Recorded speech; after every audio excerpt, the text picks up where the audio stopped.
அனைவருக்கும் வணக்கம். Option tricky trade channel மூலம் உங்களை சந்திப்பதில் மிக்க மகிழ்ச்சி அடைகிறேன். நான் உங்கள் சந்தோஷ். நான் செபியில் பதிவு பெற்ற பங்கு ஆலோசகர் கிடையாது. இது பயிற்சிக்கான வீடியோ. எந்த பரிந்துரையும் நாம் வழங்குவது இல்லை. இந்த வீடியோக்களில் முழுக்க நம்ம ஆப்ஷனுடைய பிரீமியத்தின் அடிப்படையில் மட்டும்தான் நம்ம பதிவுகள் பார்த்துட்டு வர்றோம். எந்த நியூஸ் பேஸ்டோ சார்ட்டோ இண்டிகேட்டர்ஸோ இந்த இடத்துல பை பண்ணுங்கள், இந்த இடத்துல செல் பண்ணுங்கள், அந்த மாதிரி எந்த பரிந்துரையும் நம்ம நியூஸ் எதுவுமே பார்ப்பது இல்லை. நம்ம ஆப்ஷன் பிரீமியத்தின் முழுக்க அதன் அடிப்படையிலே பார்க்க போகிறோம். அதுவும் வீக்லி கான்ட்ராக்டோட பேஸ்லேயும் மந்த்லி கான்ட்ராக்டோட பேஸ்லேயும் நம்ம எப்படி லெவல்ஸ் எடுக்கலாம் அப்படிங்கிறத பார்க்கலாம். வாங்க வீடியோக்குள்ளே போகலாம். முதலில் அனைவரும் ஆய்வு செய்ய வேண்டியது, நம்ம என்ன சொல்கிறோன்னா 1 டே ரேஞ்ச் பாருங்கள் எவ்வளோ இருக்குது அப்படின்ட்டு, வீக்லி ரேஞ்ச் பாருங்கள், மந்த்லி ரேஞ்ச் பாருங்கள். இதையை வைத்து தான் நீங்கள் ஒரு ஸ்ட்ராட்டஜியை உங்களுக்குள்ளே ப்ரிப்பேர் பண்ணணும்.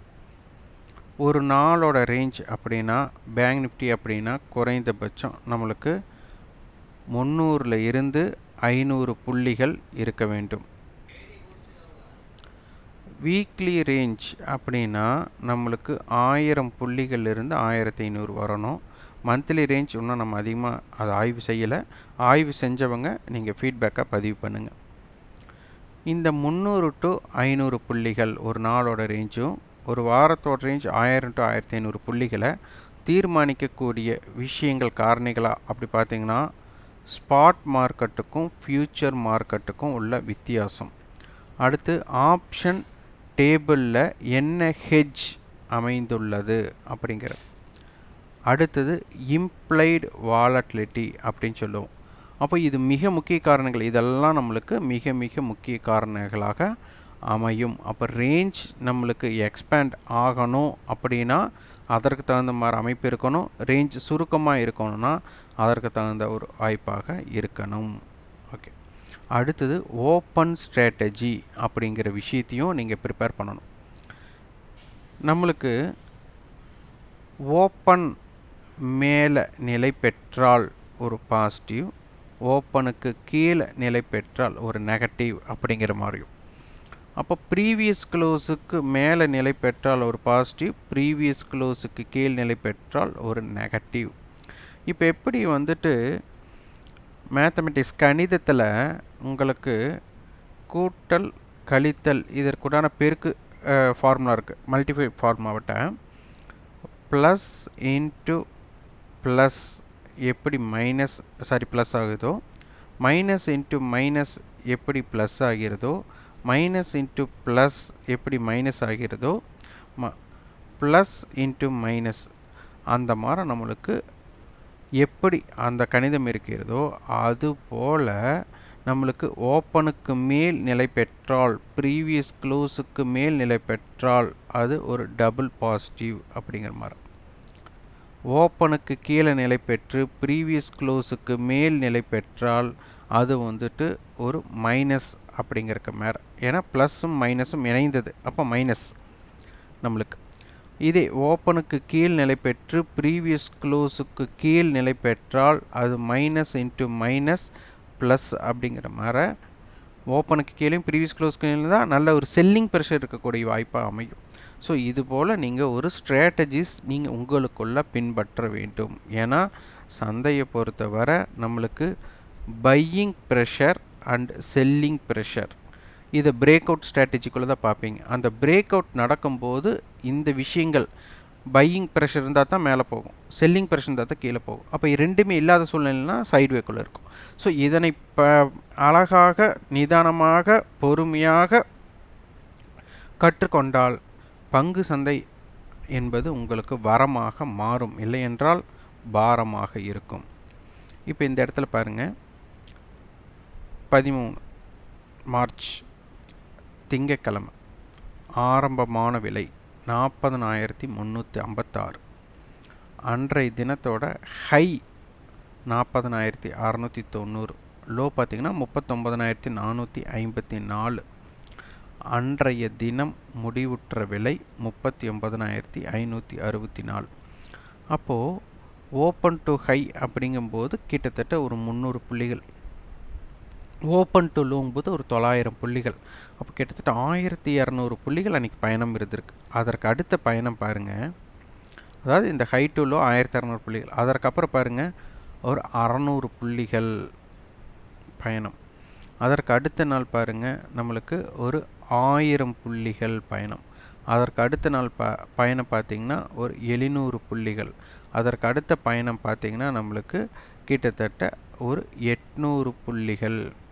அப்போ சராசரியாக பார்த்திங்கன்னா நம்மளுக்கு ஒரு நாளைக்கு 1200, 1000, 600, 700, 800. அப்போது சராசரியாக 500 புள்ளிகளுக்கு மேற்பட்டு தான் ரேஞ்ச் இருந்திருக்கு அப்படிங்கிற விஷயம் நம்மளுக்கு தென்படுகிறது.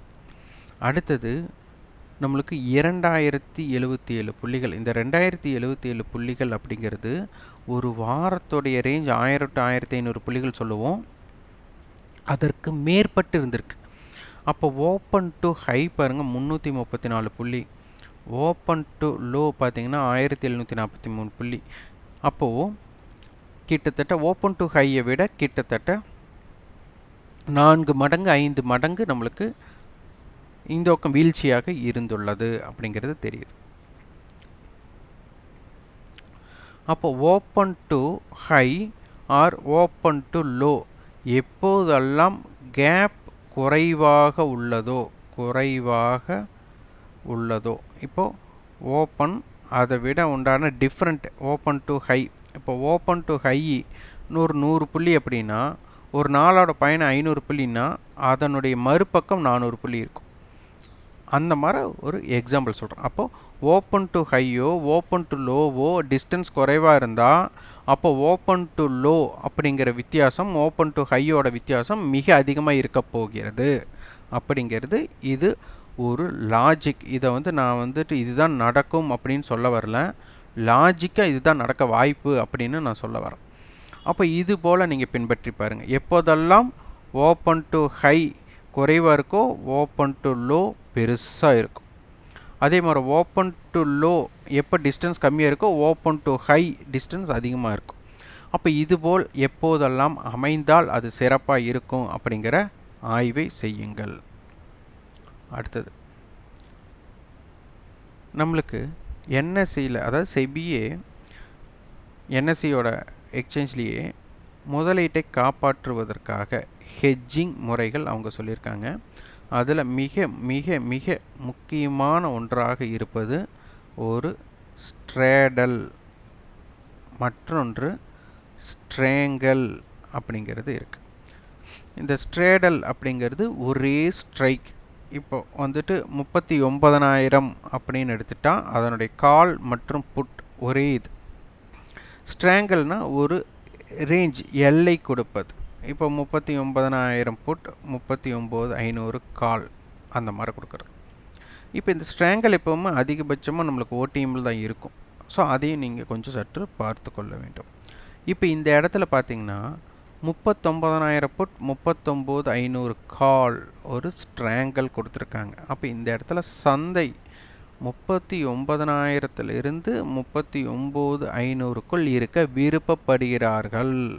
அப்போ இதற்குள்ளே இருக்கிறது ரொம்ப முக்கியம். அப்போ இதனுடைய பிரேக் ஈவன் பாயிண்ட்ஸாக நம்மளுக்கு முந்தைய தினம், அதுக்கு முந்தைய தினம்னா 600 புள்ளி. அப்போது 38,400 40,100 அந்த எல்லையில் இருக்கிறது.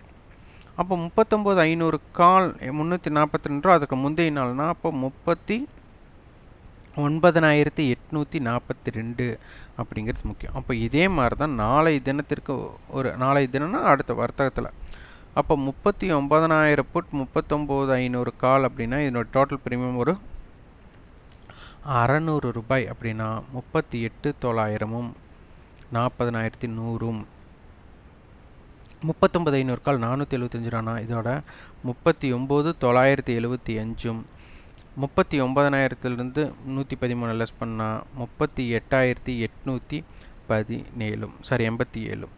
அப்போ இந்த அளவுக்கு சந்தையோட பயணம் இப்படித்தான் இருக்க போகிறது. இதில் என்னென்னா இதோட எல்லை அனைத்துமே இந்த அவுட்டர் ரேஞ்ச் இருக்கிறதுமே இரண்டையுமே பை பண்ணியிருந்தாலும் அல்லது செல் பண்ணியிருந்தாலும் இதை வந்து ஒருத்தர் மட்டும் தனியாக பண்ணியிருந்தா அதுதான் இந்த எல்லை. அப்போ இதனை வைத்து நீங்கள் சந்தையை எப்படி பார்க்கணும் அப்படிங்கிறத ஆய்வு செய்யுங்கள். இதில் இம்ப்ளைடு வாலட்டிலிட்டி இப்போ இது வந்து நீங்கள் ஆய்வு செய்யுங்க. எப்போவுமே நம்ம ஒரு கடன் வாங்க செல்கிறோம் அப்படின்னு என்றால் பொதுவாக அனைவருமே விருப்பப்படுவது 1% கீழ் இருக்கணும் அப்படிங்கிறது. அதாவது பேர் ஆனம் அப்படின்னு எடுத்துக்கிட்டால் 12% இருக்கிற மாதிரி தான் பார்ப்பாங்க. அதுக்குள்ளே தான் இருக்கணும். அதற்கு மேற்பட்டு வாங்கிறதே நம்ம வந்து அதிக என்ன சொல்கிறது நம்மளுடைய அவசர தேவைக்கு $2 வாங்கலாம், 3% வாங்கலாம், 5% வாங்கலாம், 10% வாங்கலாம், 50% வாங்கலாம். அது அவங்களோட அவசர நிலையை பொறுத்து அமையும். அதுபோல் இங்கே சாதாரண வட்டி இந்த 1% வட்டி அப்படின்னு சொல்கிற மாதிரி இங்கே வந்து 15% சொல்ல முடியாது, 15 அப்படிங்கிறது தான் எப்போவுமே நார்மல் கேஸ், அதாவது பொதுவாக இருக்கக்கூடிய தன்மை. அப்போ 15க்கு கீழ் இருந்தாலோ 15க்கு மேல் இருந்தாலோ அப்போது அவசர தேவைக்காக நம்ம பயன்படுத்துவது 2%, 3%, 5%, 10% இருக்கிறேன். அதுபோல் 20, 30, 50, 100 இந்த மாதிரியெல்லாம் போச்சுன்னா நியூஸோட தாக்கம் பெரிய எல்லையாக இருக்கும் அப்படிங்கிறது இதனுடைய அர்த்தங்கள். அப்போ இதை நீங்கள் ஆய்வு செய்துட்டு வரணும். அப்போ இப்போ பார்த்தா நார்மல் கேஸ்டுக்கு கொஞ்சம் மேலே இருக்குது. அப்போ சந்தையோட பயணம் பார்த்திங்கன்னா 39,300லேருந்து 40,200 அப்படிங்கிறது குறுகிய எல்லை. வைட் ரேஞ்ச் அப்படிங்கிறது 38,880லேருந்து 40,320. இது வீக்லி கான்ட்ராக்டில். மந்த்லி கான்ட்ராக்டோட அடிப்படையில் இவங்க 29 மார்ச் கான்ட்ராக்டோட எக்ஸ்பைரியில் இவங்க 39,000லிருந்து 41,000 அப்படிங்கிறது ஒரு ஸ்ட்ராங்கல், அதுவும் பிக் டிஸ்டன்ஸ் ஸ்ட்ராங்கல், பெரிய வித்தியாசமுள்ள ஸ்ட்ராங்கல். அதாவது இவங்க சந்தை வந்து 41,000லிருந்து 39,000க்குள்ளே இருக்க விருப்பப்படுகிறார்கள் அப்படிங்கிறது தான். இதனுடைய டோட்டல் ப்ரீமியம் அப்படின்னு எடுத்துக்கிட்டால் 330 ரூபாய் வரும். அப்போ 41,300, 38,700 இதற்குள் சந்தை இருக்க விருப்பப்படுவார்கள். இங்கே ஒரு மல்டிபிள் ஹெட்ஜும் இருக்கிறது. இந்த மல்டிபிள் ஹெட்ஜ் இருக்கும்போது சந்தையோட பயணம் ஒரு போட்டியாளர்னு எடுத்துட்டிங்க அப்படின்னா 39,000 புட், 41,000 கால், இதனுடைய ஆவரேஜ் பாயிண்ட் 40,000. 39,000க்கும் 40,000க்கும் அப்போ 39,500 நடுநிலை. 39,500க்கும் 39,000க்கும் 39,250. அப்போது 40,000, 39,500, 39,250. அப்போ 39,250ற்கு கீழ் சந்தை நிலை பெறக்கூடாது. அப்படி நிலை பெற்றால் முக்கியமான சப்போர்ட் 39,000 இருக்கும். மார்க்கெட் பாசிட்டிவ்ல நிலை பெற்றால், ஓப்பனுக்கு மேல் நிலை பெற்றால், ப்ரீவியஸ் க்ளோஸுக்கு நிலை பெற்றால் அதற்குண்ட தாக்கம் கிடைக்கும். மார்க்கெட் நெகட்டிவில் இருக்கக்கூடாது. இந்த மாதிரி சூழ்நிலை நெகட்டிவில் இருந்து அதனுடைய தாக்கம் அதற்கு கீழ் இருந்தால் சந்தையோட வாய்ப்பு ட்ரெண்ட் அப்படியே மாறக்கூடிய வாய்ப்பு மிக அதிகமாக இருக்கிறது. இதில் இம்ப்ளைடு வாலட்டிலிட்டி கொஞ்சம் நம்மளுக்கு இருக்குது, 15க்கு மேலே தான் இருக்குது. மந்த்லி கான்ட்ராக்ட் படி குறுகிய எல்லை அப்படின்னு எடுத்துக்கிட்டால் 39,143லேருந்து 40,195. வைட் ரேஞ்சுன்னு எடுத்துட்டால் 38,448லிருந்து 40,552 இருக்கும். அதனால் மிக மிக முக்கியமான இடம் அப்படின்னு எடுத்துக்கிட்டால் 39,500, 39,250, 39,000. இந்த 3 எல்லையுமே சந்தையோட ட்ரெண்டுக்கு மிக உதவியாக இருக்கக்கூடிய அளவாக இருக்கும். அதனால் இதனை புரிந்து கொண்டு வியாபாரம் செய்ய முற்படுங்கள். இந்த வீடியோ உங்களுக்கு பயனுள்ளதாக இருந்தால் லைக் பண்ணுங்கள், ஷேர் பண்ணுங்கள், சப்ஸ்கிரைப் பண்ணுங்கள். கண்டிப்பாக உங்களோட ஃபீட்பேக்கை கமெண்ட் பாக்ஸில் பதிவு பண்ணுங்கள். நன்றி, வணக்கம்.